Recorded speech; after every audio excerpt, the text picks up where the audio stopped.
Indonesia mga bro, may matinding plano nga ba para kay Justin Brownlee at Jeremiah Gray? Good news. Yan mga bro, pagkatapos mong i-like ang ating video, mag-subscribe na rin kung bago ka pa lang sa ating channel at i-click ang notification bell para lagi kang updated sa ating mga sports balita.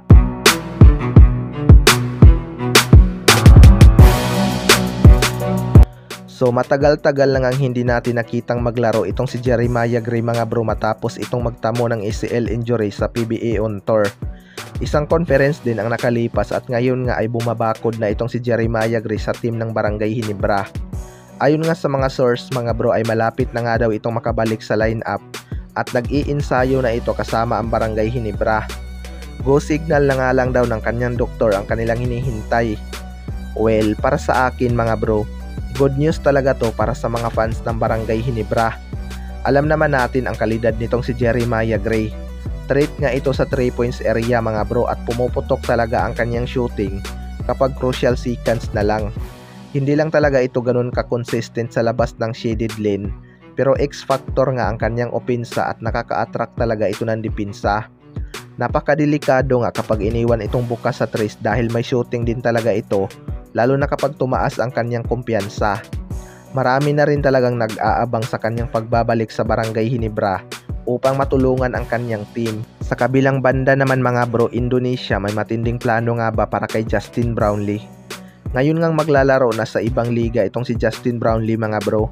Marami ngang Pinoy fans ang nakaabang sa kanya, kaya panigurado dadami din ang manonood ng Indonesian Basketball League. Alam naman natin na marami ding Pinoy doon. Jackpot talaga itong Pilita Jaya sa pagkuha kay Justin Brownlee dahil kaya nga nitong pagalingin ang kanyang mga teammate, lalo na at malalakas din ang roster nila.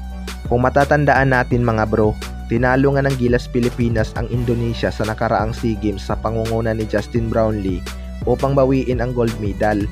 Pero plano nga daw ng Indonesia ngayon mga bro, pag-aralan ang laro nitong si Justin Brownlee upang paghandaan ito next SEA Games. Well, para sa akin mga bro, kahit mas scout nila ang laro nitong si Justin Brownlee, iba pa rin ang magiging laruan nito kapag kasama niya ang Gilas Pilipinas. Mahirap ngang bantayan itong si Justin Brownlee lalo na sa mga isolation play dahil sa taas ng basketball IQ nito. Hindi nga ito basta-basta napipigilan sa opensa, pero malimit ang kanyang production, pwede pa.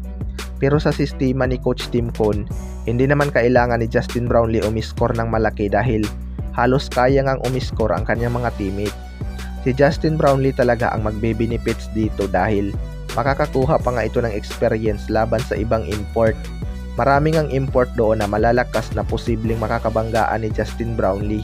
Kaya abangan na lang natin. Kayo mga bro, ano masasabi nyo tungkol dito?